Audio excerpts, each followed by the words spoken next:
What's going on, guys? Welcome back to Living in Coastal Delaware. If you are considering buying a new construction home here at the Delaware beaches, there's a few things that you need to know and certainly a few pitfalls to avoid.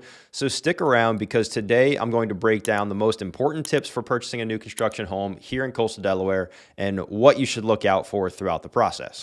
First up, let's talk about builder warranties. Most new construction homes are going to come with some level of warranty from the builder. The details on those warranties can vary significantly between builders. We want to make sure that we're understanding of what they include. Typically, those warranties are broken down into 1 year, 2 year, and 10-year categories. The first year usually covers materials and workmanship. Those are going to be things like paint, drywall, flooring, anything cosmetic really throughout the home. The 2-year warranty is likely going to cover some mechanical systems, your plumbing, your electrical, anything behind the walls most often. And then your 10-year warranty is going to be for major structural elements. Those are going to be things like your foundation, your roof, any load-bearing walls and those type of items. But you want to make sure that you understand exactly what's covered within the home and for how long, because again, it may vary between builders. Some builders might provide some extra warranty services where some other builders, may not cover as much. And you want to know what you're getting into before you commit to, spending $500,000 or more on a brand new home. And then you walk in and you've got headaches all the way down the road because, they aren't standing by the product that they've built. Number 2 goes along with the warranty. Let's do a little bit of research on the builder and their reputation. Not all builders are putting out the same quality of product, and you want to look at their track record in the area that you're trying to build in. The quality of homes that they've built and how they handle customer service can vary by area if it's a nationwide builder. So make sure that you're checking online reviews and those kind of items for homes specifically in the community and the area that you're looking for. Make sure, if you are able to, walk through the neighborhood. If there's any, neighbors out walking around, ask them what their thoughts have been and if they've enjoyed the experience. I promise you, people are pretty open about sharing if they've had a negative experience about something. So just drive through the neighborhood. If there's anybody that's out walking around, just stop and ask them. A lot of people in this area are very open to sharing. And as you drive through the neighborhood, just keep an eye on, the homes that are already completed. What does the quality of those homes look like? Are they being upkept? Make sure that you're just keeping an eye on the entire neighborhood and really getting an idea of what the conditions of that area are. And that'll give you a better look at what exactly the builder's quality is. So I say this a lot, and it might be new construction, but a home inspection is a very important part of the process. And there's going to be likely multiple opportunities to get different inspections throughout the process. Builders, again, they're using humans to build your homes, not robots. So mistakes happen. There are issues that come up even with new construction. So it's important, if you are allowed, to get a home inspection done, just so you know that things are as they should be. A lot of times we see minor issues throughout all builders' products, but there are some times where we see some larger things, broken roof trusses and those kind of things that it is definitely important that you know about before you close on the home. There are a lot of times, like I said, there's going to be multiple inspection opportunities throughout the construction phase. A lot of those will be like a pre-drywall where you're walking through the frame stage of the home, and then you'll have one before you go to settlement. And then most often you'll get one at the 11-month mark where you're just before the end of your 1-year warranty, and the home inspector can come through and just get a professional set of eyes on the home and make sure that all is well. Remember, it's a lot easier to get things done when the builder is still on site than, years down the road and now you need to get things changed and fixed and you realize that it wasn't done properly the first time. So it's important to have a third-party inspection done prior to closing if you're allowed. Now, I say that because there are some builders that are not going to allow you to get a third-party inspection in the door. And I would say that it's probably best to question why that is. The builder is probably trying to fix as little as possible, and they don't want a professional set of eyes on their product. They just want to be able to try and sweep it through the rug. Number 4 is going to be know exactly what's included and what's not included. Builders love their model homes to be completely outfitted with all the best options and features. So they're going to be, hardwood floors that are upgraded. They're going to be counters that are upgraded a lot of times. They're going to have the most upgraded tile in the bathrooms, the best appliances in the kitchens. It's important to keep this in mind as you're walking through these model homes, because you could sit down for that pricing appointment and now all of a sudden you're like, your head's spinning because you feel like you're out of the budget because you've just looked at the model home and you want everything that's in there. And just going through there with the idea in the back of your head that a lot of these are upgrades or options will help you set the proper expectations. So it's important to walk through there either with the sales rep or with an agent that's been through the process so they can give you an idea of what exactly is an add-on and what isn't. That way, when you do finally sit down to make your selections, the thought process in the back of your mind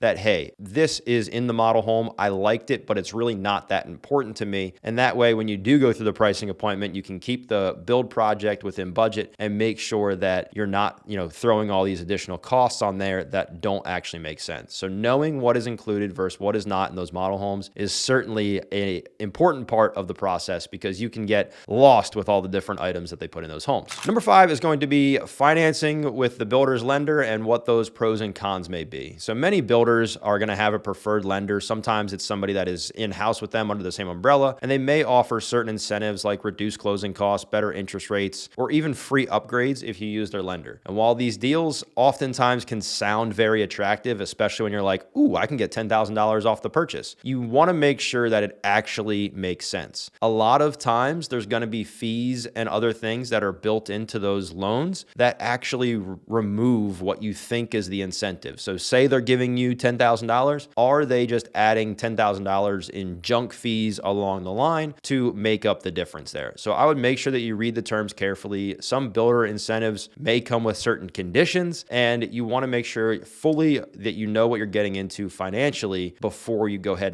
and go through the process. I always tell people to try and get pre-approved with a lender prior to going to the builder. If you wanted to use the builder's lender at that point, you certainly can, but at least at that stage, you have an understanding of what a outside lender with no financial interest in the project would do for you. Now that we've covered a few essential tips about buying new construction, I want to just switch gears a little bit, give you some of the ideas of what some pitfalls could be when you are building and buying new construction, just so you have a better understanding of what exactly to look out for and what exactly you should be doing. I would say the biggest one is avoid rushing the process. One of the most common mistakes buyers make is they rush through the process. I understand the excitement of getting a new home can be very overwhelming at times, but take your time and review everything carefully. Again, contracts for new construction, they're going to be long, and I'm going to tell you right now, they are weighed heavily in the builder's favor. If you want new construction, that's just what you're going to have to deal with. But, they are going to have a lot more builder-friendly terms in them,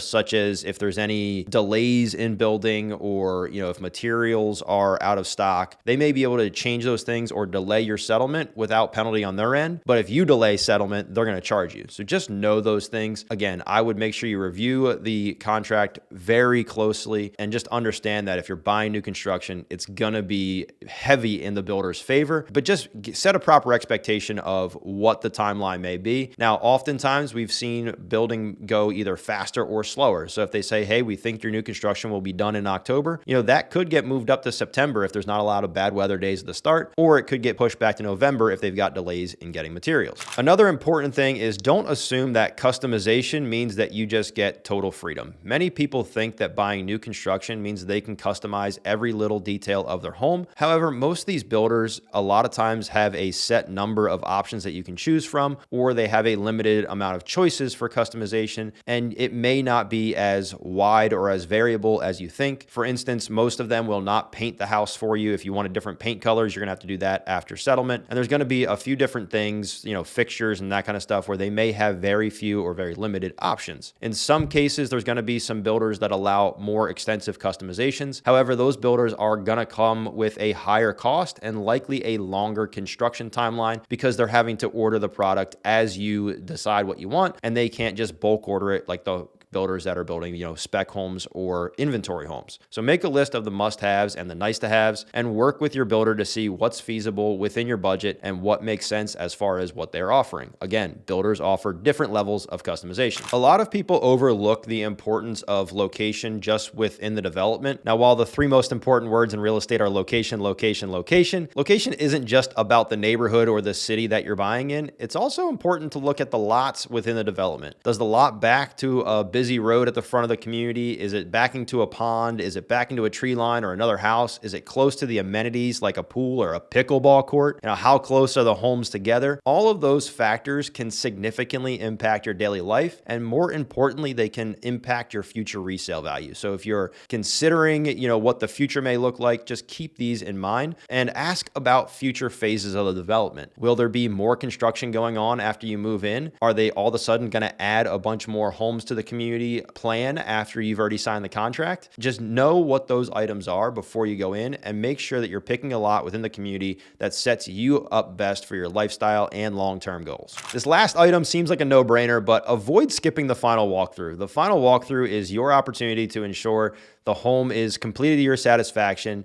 And during this walkthrough, there's going to be a checklist of items to inspect and just to look at. It's going to be your final chance before settlement to understand that all the items that you asked for prior to settlement have been repaired or fixed, making sure that your windows open and close smoothly and that there's no cosmetic issues, between your final inspection and your settlement. There's going to be other contractors in there. Make sure they didn't drip paint or scratch surfaces or any of that kind of stuff. And don't feel pressured that you need to rush through this process. You need to take your time and make sure that you are pointing out anything that needs attention. That way it's brought to the builder's attention prior to you signing on that line. It is much easier, again, to have the builder address these issues before you move in than once the sale is finalized. And now you've got to get the builder back out. Again, depending on the builder, that warranty process for some builders is a lot harder and a lot more complicated than it is for other builders. So just make sure that you know what you're getting into prior to signing that paper. So there you have it. Some key things to know and common mistakes that you should avoid when buying a new construction home. Again, it's all about doing your homework first, asking the right questions, and taking your time through the process to ensure that you are making a sound investment and a sound decision. If you have any questions about new construction homes here in Coastal Delaware, feel free to reach out to me and my team. We love hearing from you guys here on the channel. So all my contact information is going to be down below in the description and here on the screen. And if you found some value from today's video, do me a favor, hit that subscribe button down below. That just lets us know that we're doing a great job here on the channel.